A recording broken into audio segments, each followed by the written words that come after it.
Quezon City kung saan 12 pamilya ang nasunugan. Ang isang pamilya tumalon pa raw mula sa second floor ng kanilang bahay para makaligtas. Nasa frontline ng balitang yan, si Ian Suyu. May tumakay sumabog, baka tangke yun! Tangke yun! Nabulabog ang mahimbing na tulog ng mga residente sa Barangay Holy Spirit sa Quezon City matapos sumiklab ang sunog kaninang madaling araw. Sa kuha ng isang residente, kita ang laki ng apoy na lumamon sa mga bahay.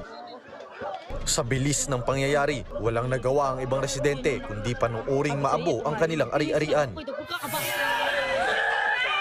Dinig naman ang iyakan ng mga bata habang nagmamadali ang mga bumberong apulahin ang apoy. Kwento ng isa sa mga nasunugan, mag-aalas 12 ng hating gabi nang magising siya sa sigaw ng mga kapitbahay. Nabitbit naman daw ng kanyang pamilya ang mga mahalagang gamit pero problemado sila kung paano babangon ulit. Pagtingin po namin malaki na kaya wala na kami pagkakataon na inuna na lang po yung mga bata. Kaya mabilis na kumalat, may sumabog din na tangke.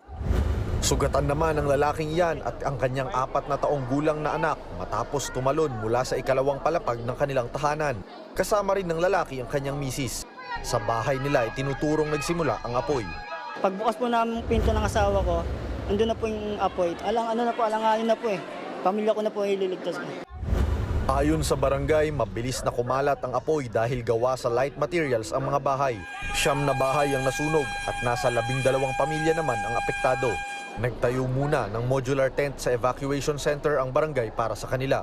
Habang di pa po nangyayari yung bahay nila, yung barangay po, dito lang po sila. Tutulungan po sila ng barangay namin. Mag-aalauna na ng madaling araw nang ideklara ang fire out. Inaalam pa sa ngayon ng Bureau of Fire Protection ang kabuuang halaga ng mga natupok na ari-arian at ang mitya ng sunog. Nagbabalita mula sa frontline, Ian Suyu, News 5. Mga kapatid, Jess De Los Santos po, huwag magpahuli sa mga umaaksyong balita at napapanahong issue sa bansa.